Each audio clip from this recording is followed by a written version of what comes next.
नमस्कार, मी पंजाब डक राज्यातल्या शेतकऱ्याला सांगू इच्छितो की तुम्ही काय करा, आज 31 मे पासून 6 जून पर्यंत तुम्ही शेताचे कामे करून घ्या, कारण की आता 2 दिवसात वापसा होणार आहे. शेत तयार करून घ्या, कारण की तुमच्यासाठी एक आनंदाची बातमी म्हणजे 6 दिवसामध्ये तुम्ही काय करा, शेतीचे सगळे काम आटपून घ्या. 7 जून नंतर आपल्या महाराष्ट्रामध्ये परत पावसाला सुरुवात होणार आहे, म्हणून हा अंदाज लक्षात घ्यायचा. 7, 8, 9, 10 ला असं दररोज वेगवेगळ्या भागात पाऊस पडणार आहे, म्हणून हा अंदाज लक्षात घ्यायचा. ज्यांना हळदी लावायचा त्यांनी हळदी लावू शकता, ज्यांना मूग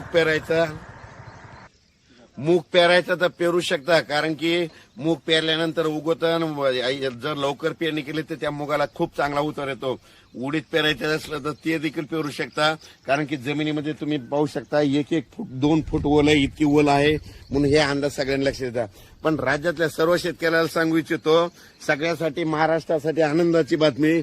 आपल्या महाराष्ट्राची पेरणी मी म्हणलं होतं ना, 27-28 जूनच्या शेवटच्या आठवड्यात सगळ्या महाराष्ट्रातले शेतकरी सोयाबीन पेरायला दिसतील, मूग पेरायला दिसतील, कापूस लागवड करायला दिसते. म्हणजे सगळ्यासाठी आनंदाची बातमी. जून अखेर सगळ्या महाराष्ट्राची पेरणी होऊन जाणार आहे, म्हणून खास करून सगळ्यासाठी आनंदाची बातमी.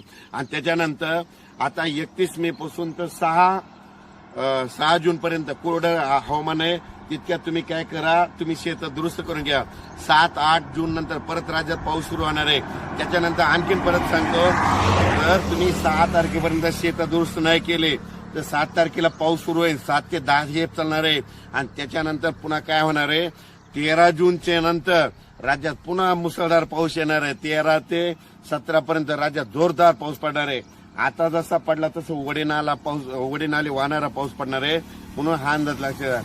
माझी सर्व शेतकऱ्याला विनंती, यंदा जूनच्या शेवटपर्यंत सगळ्या महाराष्ट्राची पेरणी होणार आहे. काल बऱ्याच शेतकऱ्याचे फोन आले की काही भागामध्ये आणखीन पाऊस पडलेला नाही, तर त्यांच्यासाठी आनंदाची बातमी सांगतो. या 7, 8, 9, 10 जूनच्या दरम्यान तिथं पाऊस पडणार आहे. आणि त्याच्यानंतर 13 पासून ते 17 पर्यंत त्या भागात पडणार आहे. म्हणजे महाराष्ट्रातला कोणताही भाग या पेरणीत पावसापासून वंचित राहणार नाही, म्हणून सगळ्यांना अंदाज लक्षात येतात. पण राज्यात मात्र 7 जून ते 10 जून दरम्यान पाऊस पडणार आहे. त्याच्यानंतर 13 ते 17 मागे जसा पाऊस पडला 13 जून ते 17 जून, म्हणजे आता मे महिन्यामध्ये शेवटच्या आठवड्यात जसा पाऊस पडला तसा 13 ते 17 मध्ये खूप पाऊस पडणार आहे. वडी नाले वाहणारा पडणार आहे, म्हणून अंदाज लक्षात घ्यायचा. मी सांगत असतो अंदाजामध्ये, ज्या वर्षी लिंबाच्या झाडाला लिंबुळ्या खूप लागल्या की त्या वर्षी खूप पाऊस पडतो. अचानक वातावरण बदल झाला तर लगेच उद्या एक मेसेज दिला जाईल.